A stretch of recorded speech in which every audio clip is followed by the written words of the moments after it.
is up, everybody? Welcome back to the channel. Welcome to the channel. If you guys are just getting here, please get down there and hit a like and a subscribe for us down here at Malbrook Studios Entertainment. We've got the t-shirt right here. Now, today's video is going to be about feeders, okay? So we're talking feeders, but before that, I got some shout outs to happen. First shout out is to Hot Supper. That's the newest subscriber that I've seen. Thank you for coming in and subscribing. The next one is going to be Camo Reaper. Thanks for dropping some comments. I hope you subscribed up. And then we go for Country for 843 Graham. Okay, so thank you for coming in and subscribing. Last but not least, we're going to give a shout out to Bug Dog Racing. Now, Bug, where you been, man? Bug's my cousin. I actually did a lot of coon hunting with him back in the day. We actually used to go. He used to take me. He's quite a bit older than me. He used to take me and get me in the woods and hunting back when I was a little kid. And all the way up through my teenage years, helped me train dogs, you know, the whole 9 yards. So, you know, shout out to you, Bug. And if y'all are in here and you want to show some support, go over and show some support for Big Dog Racing's channel. Because this channel probably wouldn't exist if it weren't for Big Dog Racing there. So let's go ahead and get into the video. Let's talk about feeders, okay? We're going to break it down, I think, kind of. Feeders are, I mean, they're just kind of out there.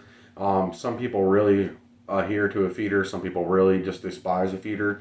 But I think that when we talk about these guys having such polarizing opposite views on a subject such as feeders, things like this, it really stems from a place of really good experience and a place of really bad experience. And what we need to try to do, and everything that we do, is we need to try to have a balanced experience.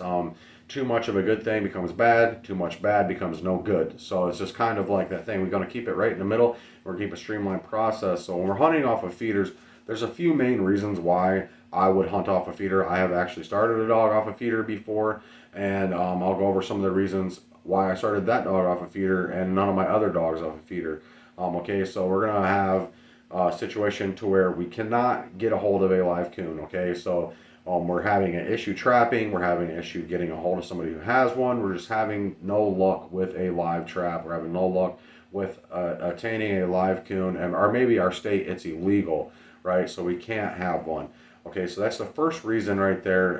It's kind of like a close second to a caged coon. It's more closely to like cutting a live coon out of a cage and letting your dog go after it there. So this is a good place to use a feeder in this position if you're in this predicament. Okay, so the second predicament is going to be like our woods does not hold coons. Okay, so if our woods don't hold coons, the best thing that you can do is put a feeder on that property and start drawing coons in. Okay, so this could do to overshooting. This is due to maybe a hunt out of season. I mean, just a lot of different things. Maybe a lot of coyotes. Something, right? Like something that has just stripped the woods of holding coons. Okay, so this would be the second reason why we'd want to go ahead and put a feeder on a piece of property. The third reason, in my opinion, is maybe our dog has not been able to tree a coon yet. Okay, so if we've had a dog for quite a while and it still has not come up, it's just not coming up, not coming up, not coming up with the tree, not coming up with the tree, not coming up with the tree. There's a couple ways to get into this kind of idea of having a nice hot track for your dog to go ahead and peel out of there. So our dog's not performing at all, no coons in the woods, and we can't get a hold of a live trap. So these would be the big main reasons for putting a feeder out. Now let's talk about using a feeder, okay, or hunting off of a feeder. Now I think there's kind of little different ideas when it goes behind this, okay, so it really depends on the stage of your dog. So if your dog will go out here and it will strike its own track and it will run its own track and it will actually find a tree, you probably do not even need to be hunting off of a feeder anymore. This is the stage that you need to go ahead and let that dog work out its natural ability. This dog, even if it takes a really long time to come up with a tree, you need to let that dog work. You don't need a feeder. You don't always need a hot track, okay? So if we're constantly putting our dog on a hot track, it won't know how to work a cold one or a medium cold one. Okay, so we're not going to crutch the dog. We want the dog to be the full natural ability. So if we're going out and hunting, we're striking our own track, and we're treeing our own tree, let that dog work. Don't cast it onto a feeder. Don't cast it around by a feeder. I mean, unless obviously you're hunting a place that has no coons, that holds coons, right? But we're not going to give the dog too much of a crutch. Okay, so then So that dog you're not going to put on a feeder. The next kind of stage here is maybe our dog will never come up with a tree. Our dog will go out here, it'll hunt, it'll strike a track, but it just has the hardest time coming up with a tree night after night. We're just not getting a tree, we're not getting a tree, we're not getting a tree. Okay, so we're going to want to try to figure out what's a good time to cut over that feeder where we know there's coons on there, because we have to remember that just because you put a feeder out there doesn't mean it's only coons on there. I mean, you're getting possums, chickmunks, squirrels, deer, I mean, birds. I mean, we're getting all kinds of off game on that feeder during the day and during the night. So you can go out there and cast onto a feeder and there'd be a deer sitting there eating out of that feeder, and you just casted your dog onto deer. So we're going to have to pay attention and kind of know when the coons are showing up, and we're going to cut in the area. Now, I think the better dire of your situation is the your dog coming up with some coons is the closer that it's reasonable to cut the dog to the feeder.